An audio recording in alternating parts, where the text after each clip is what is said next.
Welcome back, everybody, to another midweek episode of River Ave Radio. My name is Ryan. Who do I got with me today?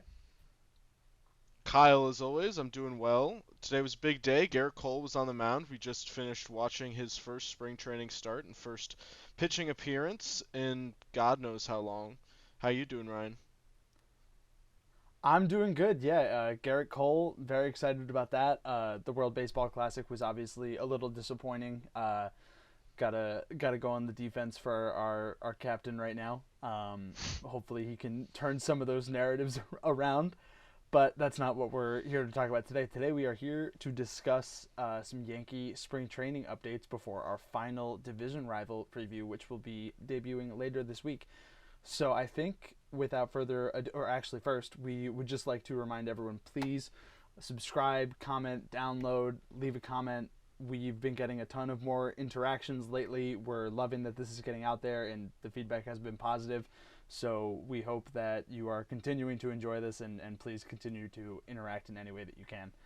And with that said, let's get started. So I think first, what do you want to start? You want to start with the good or the bad?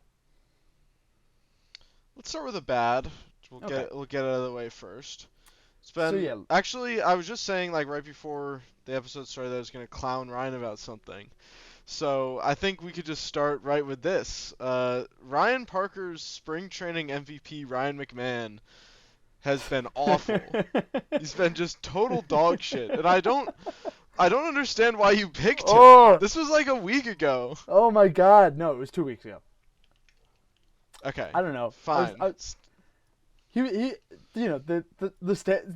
is the epitome of the Stance stance changed change first. first meme, dude. You don't even get it. He did the stance change and he's terrible.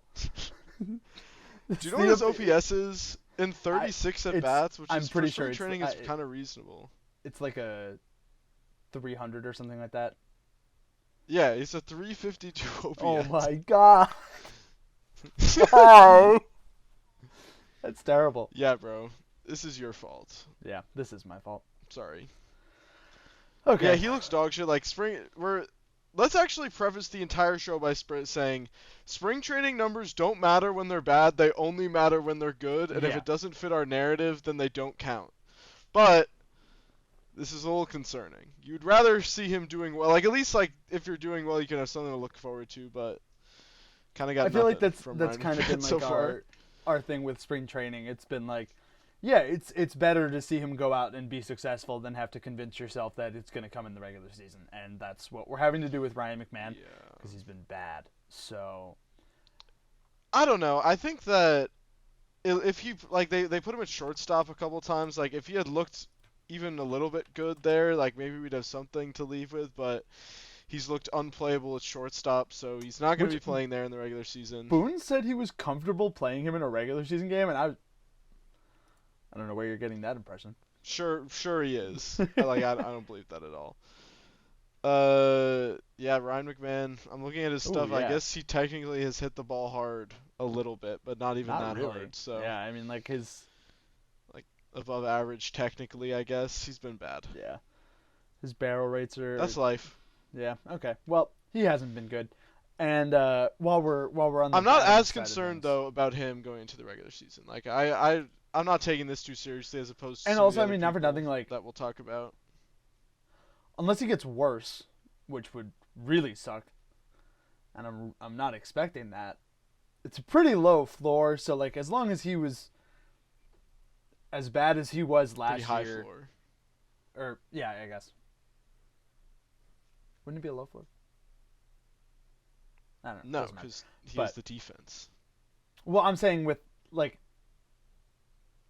I guess floor was a bad term. I'm saying like the bar is low, not the floor Okay, yeah, in terms of his yes. hitting. But keeping with things on the batting side, Trent has also been really bad. Um, the plate How discipline much is has he more. played? I'm not sure. Do you have the exact inning plate appearances? I'm Innings pulling it up. plate appearances. I've been looking at pitchers all morning. I have the He has 37 plate appearances. It's like a reasonable number. yeah. He's a but 450 OPS. That's not what you want. not a reasonable At number. least he's walked a couple times. Yeah, the plate discipline is pretty much the same, which is good. He's still got that, but the exit velocities and barrels have just been way down, which is hopefully not a thing. But again, it's you'd just rather him be doing what he was doing last spring training, which was hitting the ball really hard and showing the control of the zone that he would go on to show all year. So, Mhm. um, I guess a final hitting topic. Jason, uh, I know a lot of people have been talking about how he's looked really good in spring training. I would like to ask those people what they're seeing because, like, the defense has looked better and he's looked okay against righties, but he has been astronomically terrible against lefties. Um, and that was one of the things we kind of needed him to get a lot better at. So it's discouraging to see that not much has changed, and if anything, he's almost performing worse than he did last year against lefties. As I said, the contact rates aren't good, and neither is the batted ball data. So it's just really nothing there to be excited about. I wouldn't entirely agree with that. I think he's hitting the ball like above average. Like he's hitting it harder than I'm average. saying Like against the lefties. spring training. Oh yeah. Well, against lefties, like we might be at the point where like Jason Dominguez is a platoon bat, which isn't great if he can't play defense. But if he can mash righties, then like obviously it's a disappointment relative to where we Right. expect him to be 3 years ago.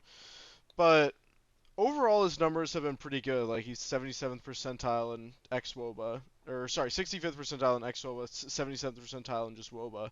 He's hitting the ball hard. He's swinging in the zone. He's pulling balls in the air, which he had a ton of problems with just elevating the ball last year in general. So I don't know. Obviously, we want him to be more than just a platoon outfielder with bad to mid defense, but if you could have like an 850 OPS against righties, like that's a valuable player. Yeah. So, take not. I'm trying to like leave expectations from when he was a prospect out of this. Like there's Yeah. at least something to look at there. I agree.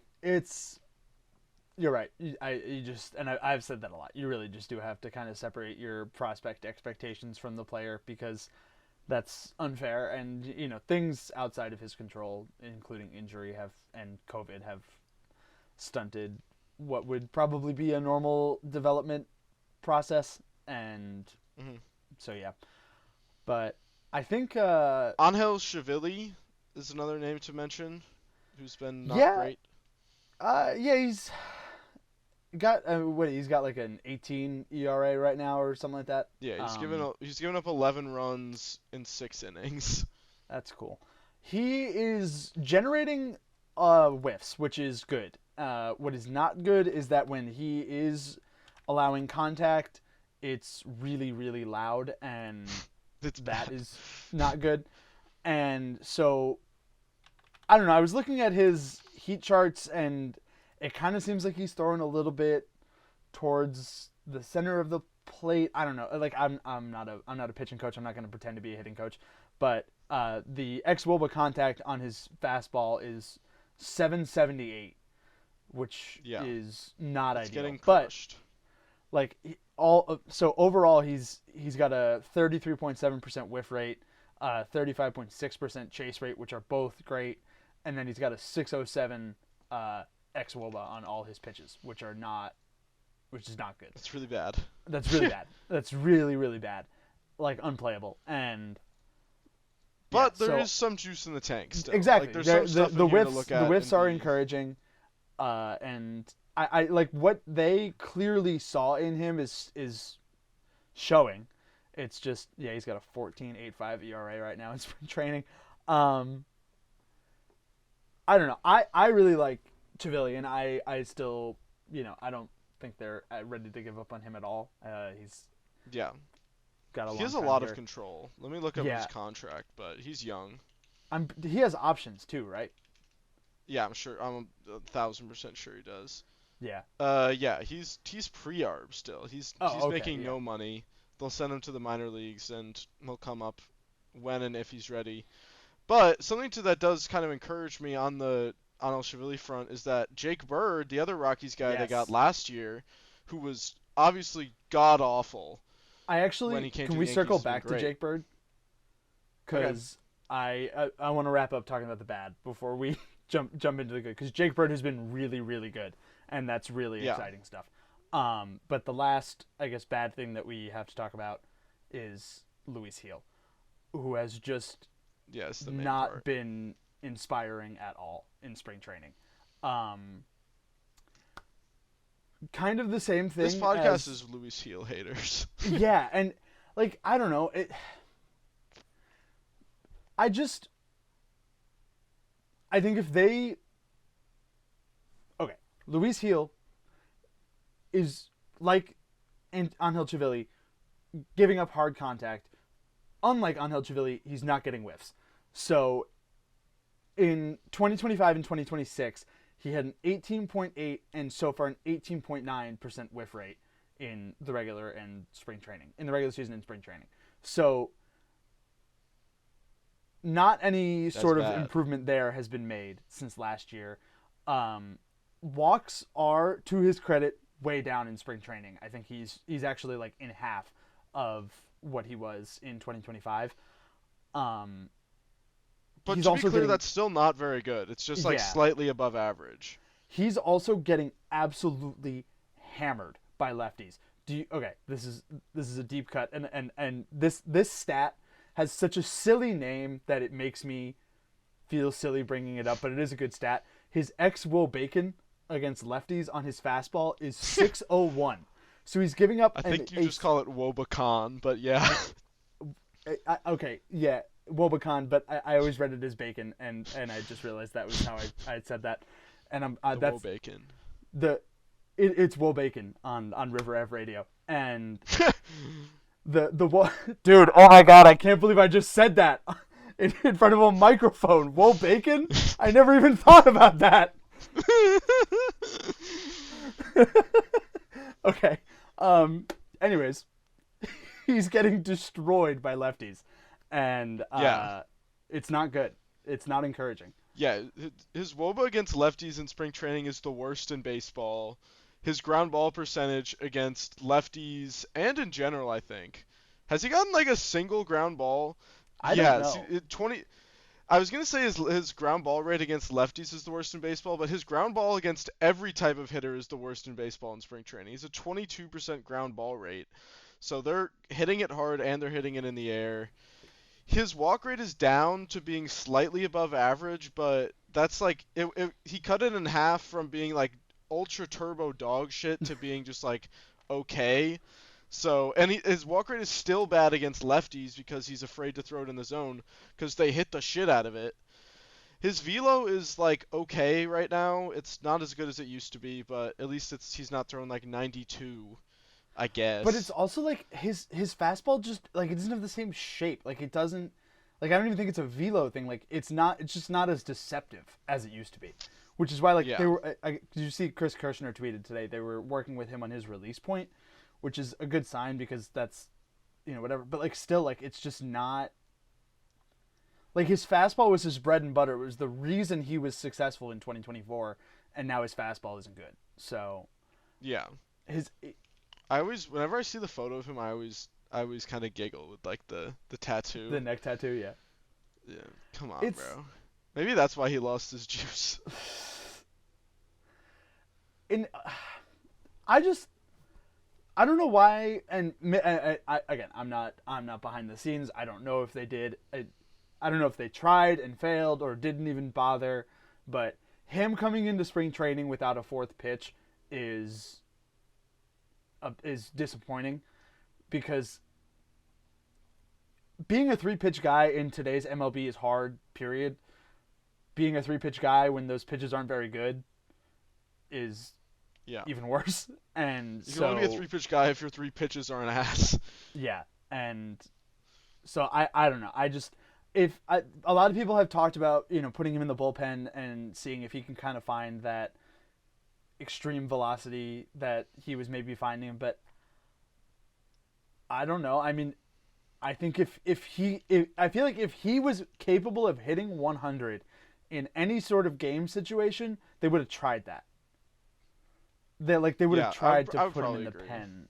I don't know. Maybe not. And again, I'm not kind of talking out of my ass there, but like I just don't know. I don't know why they wouldn't at least try that. Like I feel like if that like because he hasn't been good as a starter in spring training, and so if he's just secretly like 2024 Luis Heel in a 1 inning sample per game, and they're just choosing not to do that, then I like when would you want to pull the trigger on that? Because Well, they can't pull the trigger yet because they don't have another starter. Like you could right, promote Elmer Rodriguez to be the but 5 and then put Luis Heel in the bullpen. But what? he's made one AAA start. Like I was agreeing with you. Yeah, you can't. You can't really do that. And his expected numbers this spring, like his results have been all right. His command's been good, but the stuff isn't like great, and his expected numbers aren't great either. Maybe you could have Ryan Yarbrough start again. Like he was pretty good in limited sample last year, and in spring training, like his expected numbers look pretty good all across the board. But he's pretty valuable out of the bullpen, and I think you kind of got all the juice you could out of Ryan Yarbrough last year.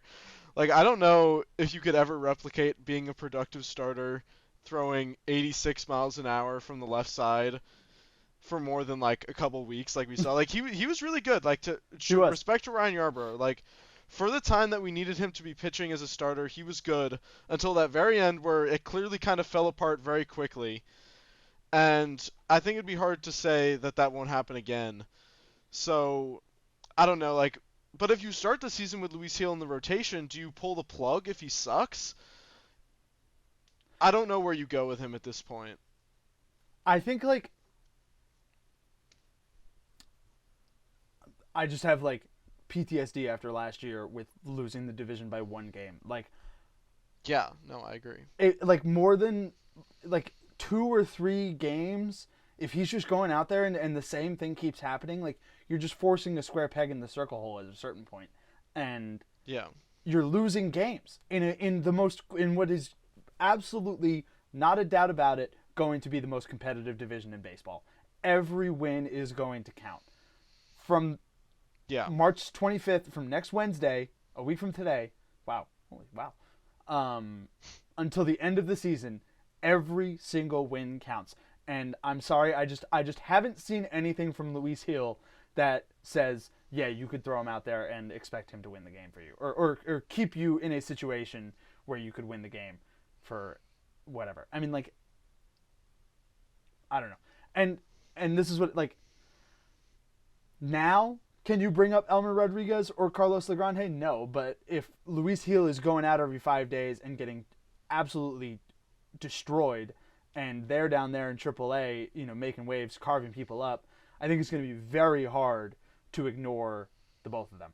Especially, I mean, either Yeah. way, it's going to be very hard to ignore them. It's going to be damn near impossible to ignore them if Luis Hill is giving up a 483 ex Woba on his fastball in the regular season.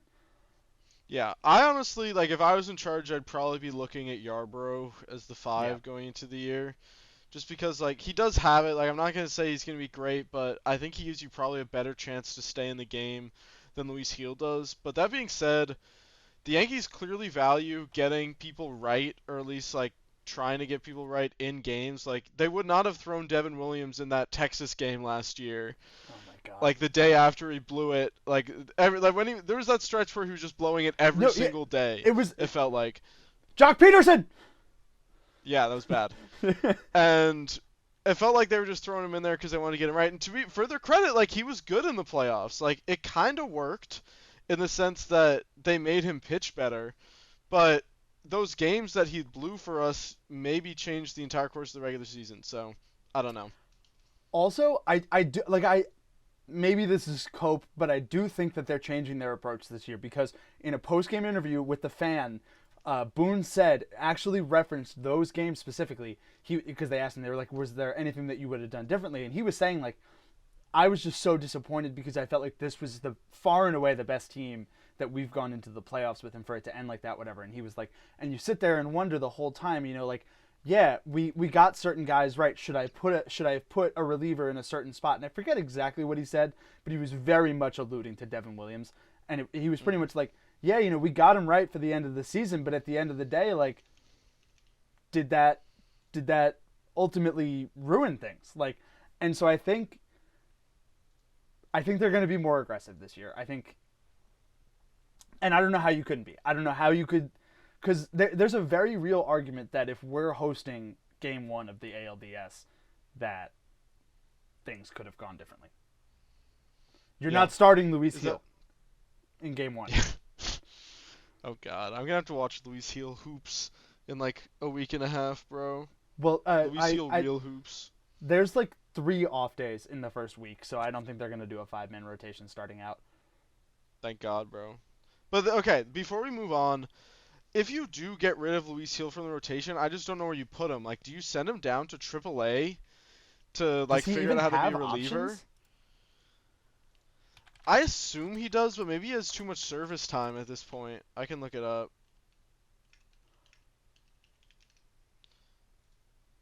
At least they're only paying him $2 million this year, I guess. Yeah, dude. Uh, I looked up does Luis Heel have options, and like two articles from just like random clickbait websites said New York Yankees predicted to make shocking Luis Heel decision, but it's just like predicting that they're gonna whatever. But I thought we missed something because it's all from like 2 hours ago. Oh wait, I hold on, can't no, actually. they are. Wait, I'm sorry, this is not fake. Cuddy came out and said they could consider starting him in the minors. Okay, so yeah, so clearly he does have options, Yeah. but According to I don't Brendan know. Cuddy of The Athletic, the Yankees could consider sending Luis Heel to the minors to begin the season. While this would be a tough blow for Luis Heel, it's due for the Yankees' schedule. With 4 off days scheduled Great, before their 10th game, New York doesn't need a fifth starter until early April. great, beautiful. Goodbye. Very, very inspiring. But let's So at move on. least they're thinking about it. Yeah, it's We can talk. I'm gonna. I'll say. I want to go back to Jake Bird because he's yes, doing great, and I think yes. he kind of inspires me more on Chivilli. So Jake Bird came over from the Rockies last year at the trade deadline and was awful. Like you all probably remember, first game he pitched and he gave up a grand slam in that Marlins game. One of the worst baseball games I've ever watched. That series was But awful, dude. yeah, that was just. Oh my God. Whatever. Uh, he's looked good though. He's thrown 8 innings, so for spring training, for especially for a reliever, that's a pretty big sample. 13 strikeouts in those 8 innings, so that's obviously impressive. Even when he came over and he sucked, the stuff plus on a lot of his pitches were great. We talked about him pretty in depth in the previous episode, but so far both the stuff looks great and the results look great. He literally has the best xWOBA of any pitcher with 25 plate appearances against.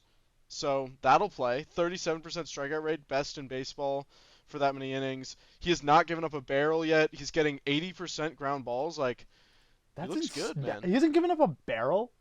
That's No, not crazy, yet. dude. Yeah, so pretty impressive. His sweeper is genuinely disgusting. It's got a 117 stuff plus. It's almost getting a 40% whiff rate. It's a 39.3, and it's got a Yeah, 108x woba against. That's insane. Like this guy it's is like is Oswald Peraza numbers right there. yeah. This guy is seeming to be everything that we hoped he would be and more. Yeah, so it does look like he's going to be starting the year in the Major League bullpen. His walk rate isn't great. He's walked a lot of guys. He's a 14% walk rate, which is bad, but I think that if you're striking out 37% of people, it doesn't matter. And Yeah. I assume that will kind of stabilize as the year goes on. I don't think he's going to be walking 14% of people the whole year. And Right. I also don't think he's going to be the best reliever in baseball the whole year, to be clear. I think both of those numbers will kind of trend towards the middle, but still be good on either end.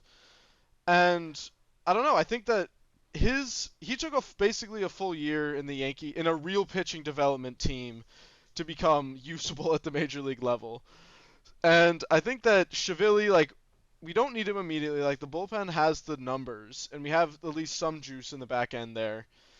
Give him time in the minor leagues. Let a real team actually take a look at his stuff. And like Chivilli, they got him in the off season, right? Like they didn't have Yeah. the off season to work with him.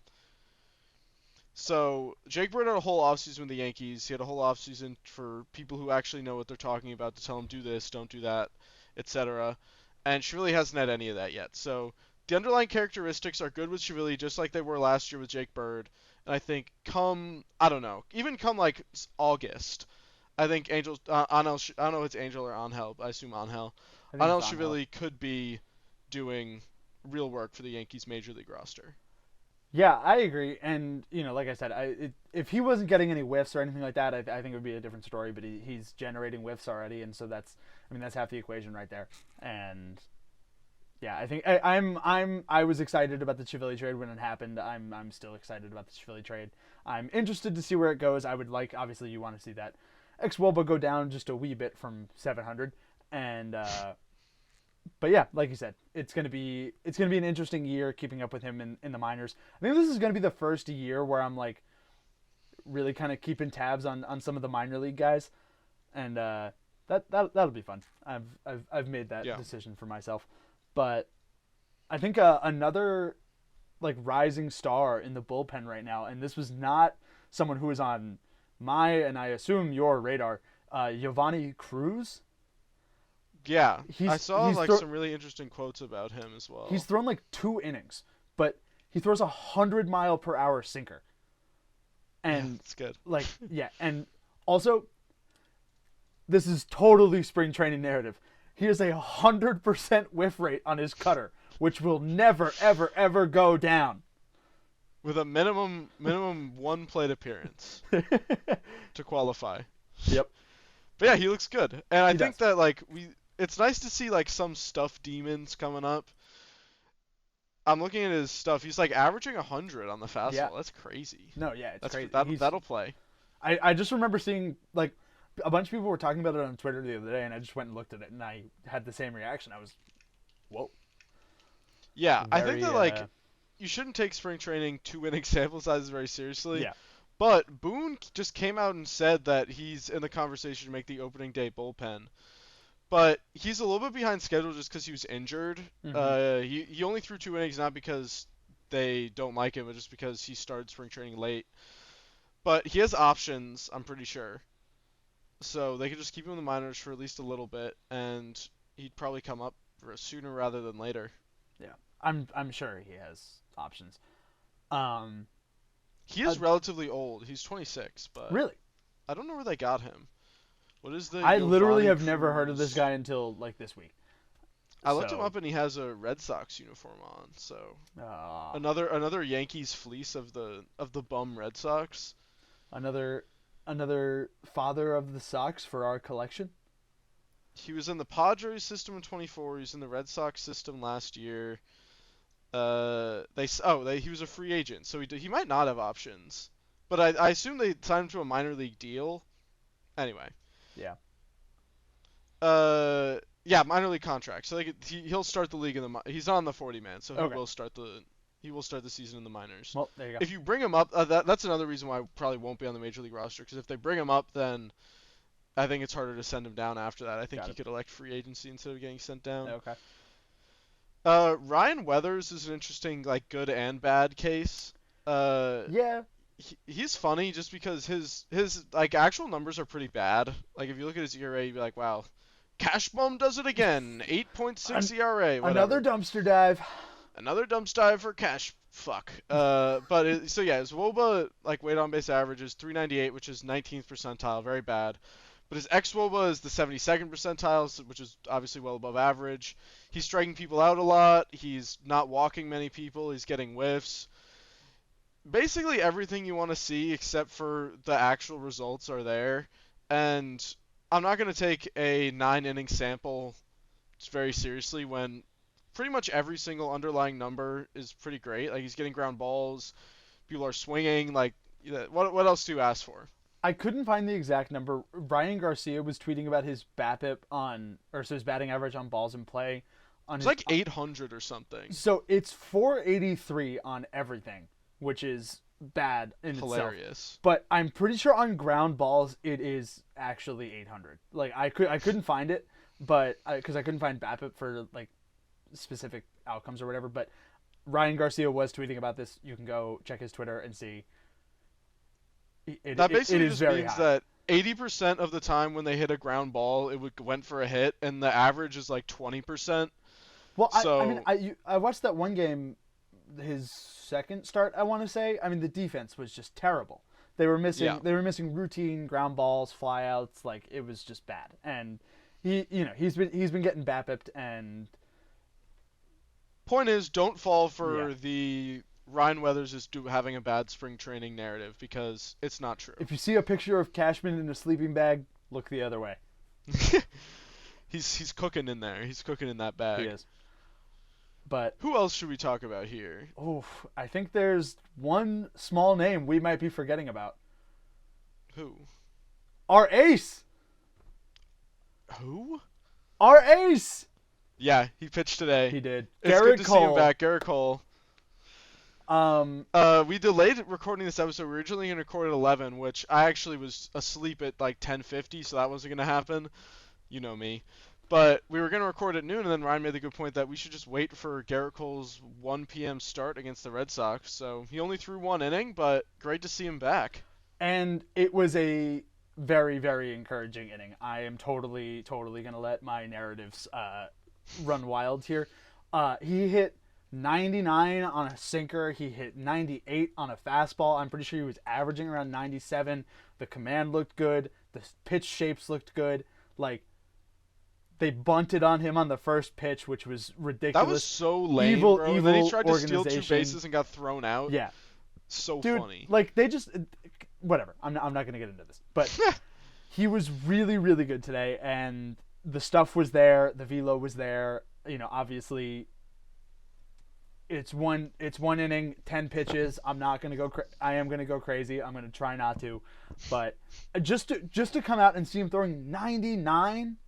Like less than, or I guess a year at this point out from Tommy John, like that. Yeah. I mean, one of the biggest questions would be, is the velo going to be there? Because even in 2024, his fastball shape and velo was a little different and down, but it actually his fastball looked a lot similar to his 2023 fastball more than his 2024. So his 2024 fastball, the horizontal break was I want to say.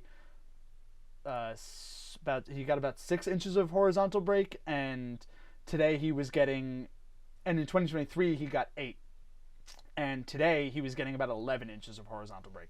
So he's getting a lot more. I'm sorry, I feel like I just butchered that.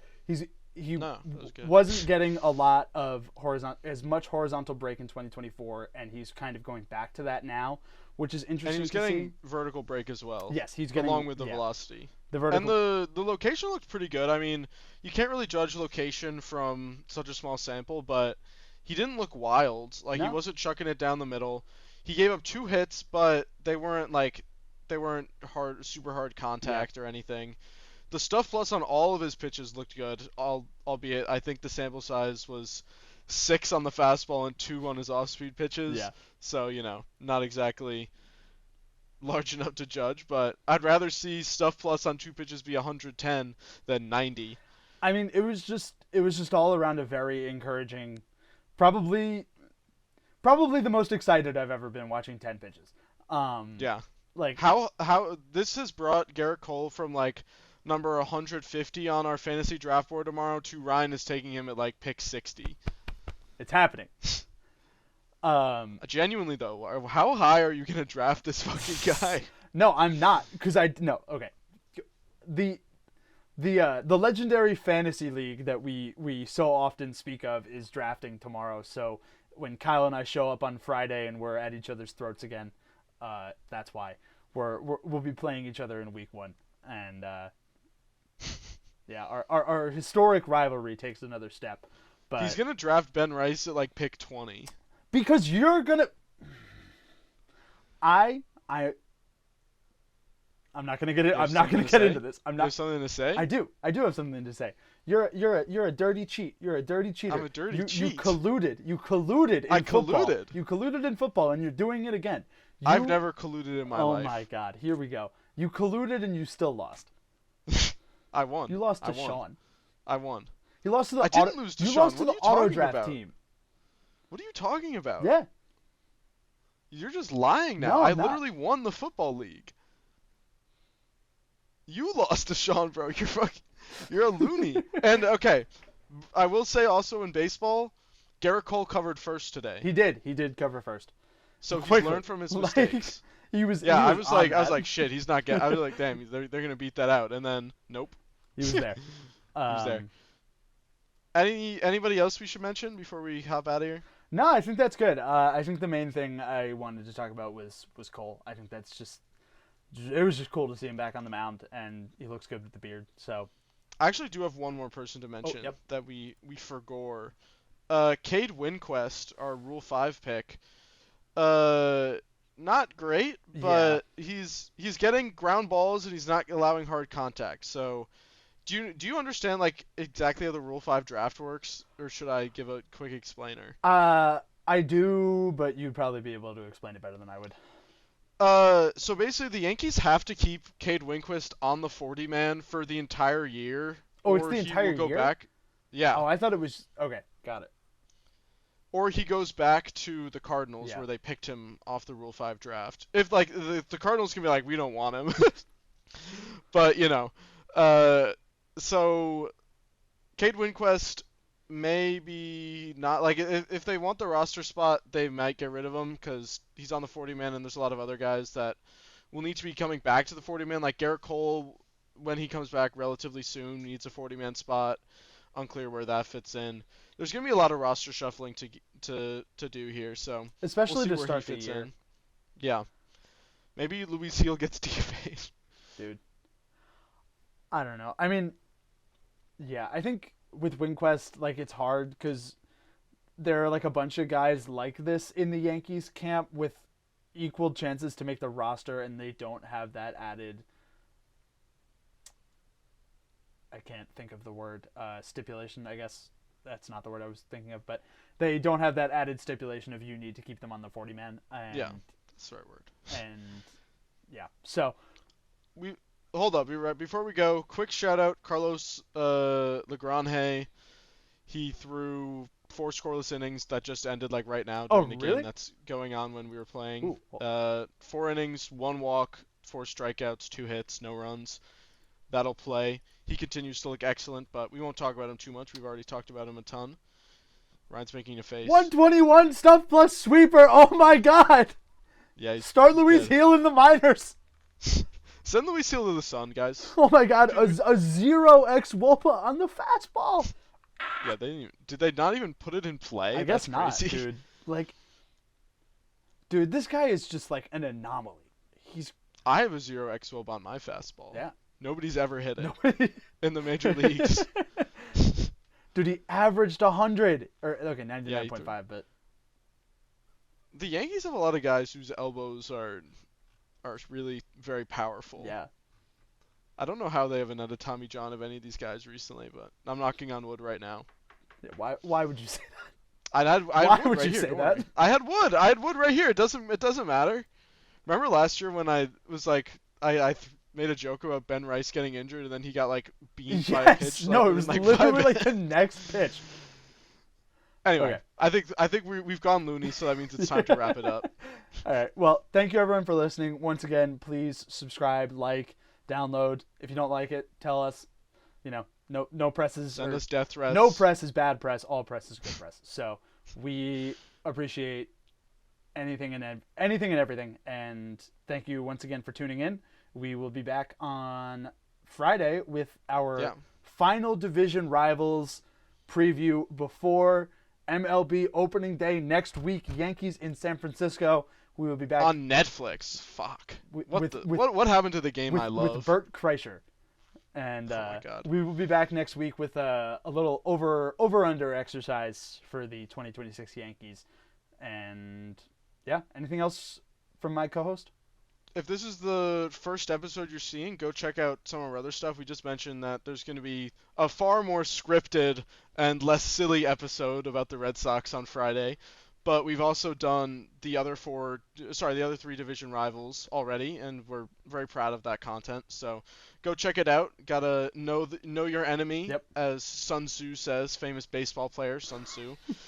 So we will be seeing you later. You may feel a little less scared after doing some in-depth research, because I feel a little less scared. After Yankees are the looking. best team in history. Yankees We're winning it all, baby. Yankees might be the best, but with that, we will leave you. See you later. Bye, everyone.